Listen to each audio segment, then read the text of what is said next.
Hi everyone, welcome to another video. This one is basically going to be on Team Go Rocket and the Lumen in the Shadows research. I had a couple of days off, so I was like, I want to go and get this done. I want my Shadow Articuno. As you can see, I got it, so I was very happy. But yeah, when I was out the last few days, I bumped into quite a few people, and the kind of conversations that we were having to do with, the rocket stops and the leaders and stuff was a lot of people were struggling with managing like the potions and the revives and whatever. But obviously now we've got this new event for the next week or whatever, and all the drops from the Pokestops and gyms etc. are increased with potions and revives. So obviously that's going to help everyone if you're struggling. But I think the other thing is know your typings. Like when you're coming up against whether it's just the grunts on the rocket stops, make sure that you're using the correct Pokemon. Like this first battle I've got, I'm not using the correct Pokemon. It's taken me ages to get through that battle. Okay, fair enough. Charizard doesn't fall. So I've not really got to do much, just a couple of little revives on that one, potions on that, sorry. But then, if you're actually using the correct Pokemon against the grunts to defeat the team, then it's so easy. Like for example, that team then, if I'd have gone up against with Bite Crunch Tyranitar, I'd have completely decimated it because the dark typing against psychics destroys it and resists the psychic. So it's just knowing things like that. So there's like an infographic there on the right hand side of the Team Grow Rocket lineups. That is from October, to be honest, I believe. So if you want to get the updated one, you can just go on sites like Pokemon Go Hub, Pokebattler. Like everything's accessible online. You can find all these infographics, and they probably even give you a recommended Pokemon to use against each grunt and each leader. So if you look into that, spend a couple of minutes just looking it up and work out what you've got, what you can use, because I haven't always got the best counters available. But it's trying to work out what have you got that's similar that can do the same job. So I spent a good few hours on Monday and then a few more hours on Tuesday going around when I could actually find rocket stops, because for whatever reason it was a struggle. They weren't around for a good hour. At one point I just couldn't find any, and I was like, just the game doesn't want me to get Articuno.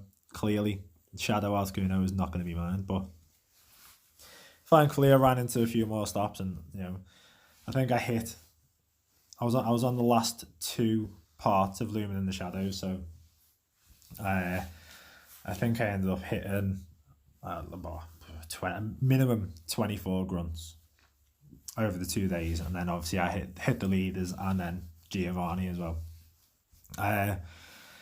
So yeah, I just think manage your items, make sure that you spin as many stops as you can. Opening gifts, it's one of them. If you're wanting 7k eggs, then obviously you make sure you open your gifts when you've got free space for your eggs. But in the gifts you're gonna get max revives and whatever, max potions. So look into getting more items that you need that way. But are you hoarding berries? Are you hoarding things that you don't need? Get rid of it. Make that space in your bag. If you're struggling for revives, you need to make sure that you're trying to get give yourself as much of a chance as possible to have them. So Wobbuffet, Shadow Wobbuffet, I think is my current favourite Shadow Mon. Like came across a few of them and on the last few days, and I was like, yeah, this is a cool one. But again, psychic typing, Bite Crunch Tyranitar, look at the damage I'm doing. look at the damage what it's doing to me. Absolutely none. Like, again, so, I'm not really going to be wasting anything on this Tyranitar. Maybe like a potion. Like, maybe a super potion max. Like, do you know what I mean? It's just a case of know what you're coming up against, make sure you've got the right mons in place, and then it's really easy. Obviously, it's a different story against the leaders. They are a lot harder. They use shields, so you've got to be prepared. You've got to make sure you're taking advantage of them little pauses that they have. When you switch out a Pokemon or when you've done your attack. You've got a couple of seconds there where you can get an extra couple of fast moves in. Don't waste your energy straight away and do the charge move. Gain that extra bit of energy on their like cooldown, if you like. And then that's a really big key onto defeating the leaders, the Pokemon the Rocket leaders. So I think I end up coming up against Cliff first, and he is the easiest out of them all, definitely. Like, I've faced him. I think I've faced most of his teams, and I've not had any issues. I go in with Machamp and Swampert here. That's like my staple go-to lineup against him. So obviously open with Machamp, and I'm just farming down the Meowth because not doing enough damage to me. It's fine. So I farmed down. If anything here, I made a mistake. I should have done a couple of attacks before I switched out and gained even more energy, but it's fine. I knew that it didn't really matter. Like, I was pretty much gonna walk this, or I felt like it. I don't think I've been beat by Cliff yet, so I was pretty confident that my team was fine. Obviously, then bring back in the Machamp I've got, which has already got energy. I'll always run down that clock. Could have run that down even further then. But run down your timer, because then you let your switch clock build back up. And then again, I made a mistake there. I've used my energy straight away, and I could have done a couple of fast moves and then for it. But I get to the charge move, so it's fine. You don't need to worry about getting excellence when you know they're going to shield, but obviously when they're not shielding, try your best to get as close to an excellent as you can. So that's Meowth and Snorlax taken care of. It brings in Tyranitar. I could have kept Machamp in there, done a couple of counters, and it's super effective, but I'll just switch my Swampert in, which is a Water Gun Swampert with Hydro Cannon. Ideally, I guess you want to have Mud Shot because it charges up so fast, but then at the same time, the damage that the Water Gun does as a quick move is ridiculous against like the likes of Tyranitar and whatever, so I'm perfectly fine with that. So yeah, anyway, I get rid of him. I still got both my shields, still got my champ in the back. Happy days, that's done. But look at his possible lineup. So like, obviously he's always gonna have Meowth, but for me, I'd go in with double Machamp and Swampert, but maybe as a safer option, you could go in with Machamp, Mamoswine with Powered Snow Avalanche, and then Swampert, or Kyogre if you've got one powered up. I think it depends really what you've got powered up. I just like the fact that Swampert's like so spammy with that Hydro Cannon. It hits hard, so I suppose a lot of it, it depends on what you want, what you are comfortable using, and what you want to use. But that's just me personally, I guess. But again, you can find out all the hints and tips online. Pokebattler, that's normally my go-to. So yeah, Arlo is a bit more interesting than Cliff. Obviously, possible lineups on the left there. The one that I have come across here, I got Cypher, Magnezone, and Scizor. And I went in with, I think it was Mamoswine, Groudon, and Blaziken. I got pretty lucky, to be honest. That's like my staple lineup against him, just to go in with. Again, that was just my comfort zone, if you like, what I like to use. Just I get a bit lucky. I overcharge there, then I throw my attack. Obviously, I'm always going to use my shields whenever anyone's throwing attack their attacks, unless it's pointless.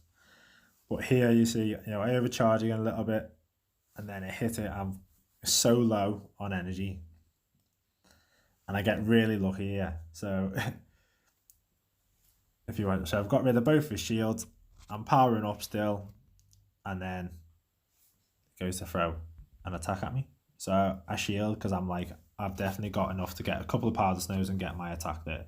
So I took a bit of a gamble, but I got 1, 2. There you go. I've got powder snows off. I'm able to throw the avalanche. 1 HP left. Perfect.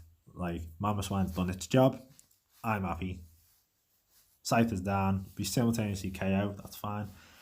Magnezone comes out. I'm even more happier now. Groudon goes in. I'm like, easy. Super effective. And I'm resisting whatever Magnezone's got, if it's going to get there, because it's not. Brilliant. Again, I've got Blaziken in the back, so I'm hoping at that time I was like, really, I need, I needed Sizer. It's what come out. Happy days. I mean, a safer option for you to open with, like, if you're not sure, because sometimes it's not always going to work. You might lose your first battle, but you need to make sure you're going to win your second. Like, you don't want to be wasting your own time. So if I had to recommend, if you've got these mons, like, I haven't got a powered up Melmetal yet, but that's what I'm going to be working on, because with Thundershock and Rock Slide, it's so spammy, and you're going to get rid of them shields dead easily. Mamoswine again, brilliant Pokemon. It charges up really quick. It's Avalanche. And it's super effective against Scyther, super effective, I think, against Crobat and Dragonite. So you're just like, there you go. Yeah, it's about coverage as well. And then I'd keep Groudon in there. I've just been having a lot of joy with using Groudon against Arlo. So, but again, depends what you've got. A lot of people have told me that they've been using what else? Like Smackdown Tyrannosaurs, Moltres, Zapdos. So it's whatever you've got to your disposal and whatever you're comfortable with. But I'm still shinyless on this Shadow Pokemon. I don't know what that's very well. And even a couple of days after like these recordings, I'm still shinyless. But I'm not bitter over that. I'm sure they'll come my way. I'm quite lucky with shiny, so I can't really argue. So then I had a moment after I beat Arlo, and took me a while to get the next 6, to be fair. But then I get to face the lovely Sierra, and my phone died, and I lost the footage. So there was no point in showing it because it was only half a battle, and then when I actually got my phone back on to battle her, it wouldn't record, and I was like, well, it was -3 outside, and I was too cold. I was like, I'm not doing it. So I went in with double Machamp and a Metagross, and I did it by the skin of my teeth. She's definitely the hardest. She had Sneasel, Lapras, and Gardevoir with Charm and Shadow Ball, and she wrecked me first time round. I did it by the skin of my teeth second time round.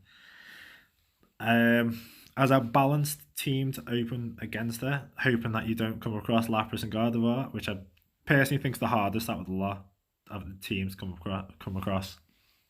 I'd go with Machamp, a Bite, Tyranitar, and a Metagross, and then that should give you better coverage against whatever team she throws out at you. Or maybe if you've got a powered up Lucario with powered up Punch to deal with the Sneasel, then brilliant. But yeah, so that was an epic fail on my half there. But so I go find Giovanni, and he was pretty much just as easy as Cliff, to be fair. I expected him to be a lot harder. But I'm not complaining. Like, I wanted that Shadow Articuno, so I did not care how hard or not I was getting it. So I went in with Machamp with Dynamic Punch, which I do with all my Machamp's Dynamic Punch. It's the best move to have on him, counter Dynamic Punch. And then me Swampert again, and a Smackdown Stone Edge Tyranitar. And that Tyranitar is purely for the Articuno, which you'll see. So I open with me Swampert, get a couple of charge moves off just to build up a bit of energy, and I swap out into my Machamp because my Machamp is what's dealing with the Persian in the first place. But I wanted to buy myself that little bit of time by switching in and getting them couple of seconds. And obviously I managed to get rid of one shield, but my plan failed. And yeah, I didn't get rid of the second shield, but I've brought Persian down quite a bit, so I bring Swampert back in, and I just water gun it down again. Like, if I had Mud Shot, I'd get to Hydro Cannon much quicker, but that damage that water gun does, I just prefer it, I think, at the minute. But I am gonna, when I get TMs, now that we've got this amazing tier 3 guaranteed charge TM thing, I'll be able to change some of my movesets, thankfully. But so anyway, Swampert, I'm like, yeah, well, Swampert can deal with anything he brings out in the second row, pretty much. So that was my reasoning behind that. And I was just hoping and praying that it was going to do its job. And again, that water gun damage, nice and easy. And even better, I've charged up to another Hydro Cannon, so I'm going to throw it. It's not going to do much because, flying ice, but it's one of them, and it's a beast. So I get my Tyranitar out, no messing around. Let's go. And then, it's GG's there. Smackdown, and then Stone Edge. It might have looked closer than it was, but it definitely didn't feel it when I was doing it. I knew I was going to get there. Wasn't worried at all. And it's actually a half decent Articuno, to be fair. If I bother purifying it, I don't know yet. But yeah, I was pretty happy with that one. If I was to give any recommendations on that, possibly I'd say start with a Powder Punch Lucario. Again, it's more spammy than the Dynamic Punch Machamp. Then if you want a bit more of extra firepower, maybe Ice Beam Mewtwo if you got one powered up. If not, like I said, I really like using Swampert, or throw a Kyogre in there, whatever. And probably if you haven't got the Smackdown Stone Edge Tyranitar, then I'd go with a Heatran. If you've got Heatran with Stone Edge powered up, go with that. His DPS is ridiculous. So as you can see there, that's 10, 14, 11, I think. So it'll be pretty decent if I purify that. So yeah. But anyway, thanks for watching, guys. I hope it helped. Like, subscribe, all that jazz. And yeah, see you in the next one.